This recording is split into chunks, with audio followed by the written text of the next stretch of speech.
জাতীয় দলের ক্রিকেটাররা আগের তুলনায় নিজেদের ফিটনেস নিয়ে অনেক বেশি সচেতন। ফর্মের ভেদে আলাদা আলাদা ট্রেনিংয়ে অংশ নিচ্ছেন তারা। ব্যাটিং বোলিংয়ের পাশাপাশি ফিটনেস নিয়ে তাদের সঙ্গে বাড়তি কাজ করা হচ্ছে বলে জানিয়েছেন জাতীয় দলের ট্রেনার ইফতেখার ইসলাম ইফতি। নিউজিল্যান্ডের বিপক্ষে ঘরের মাঠে ওয়ানডে এবং টি-20 সিরিজের পাশাপাশি অস্ট্রেলিয়ার বিপক্ষে টেস্ট সিরিজের প্রস্তুতি নিয়েও কাজ করা হচ্ছে মিরপুর শেরে বাংলা স্টেডিয়ামে। স্কিল ট্রেনিংয়ের পাশাপাশি গুরুত্ব দেওয়া হচ্ছে স্ট্রেংথ ট্রেনিংয়ে।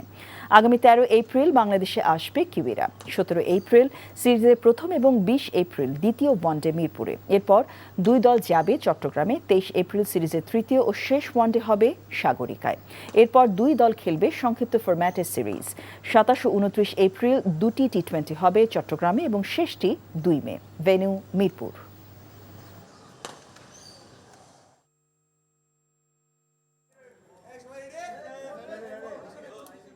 আমরা এবারে ক্যাম্প করলাম 6 দিনের।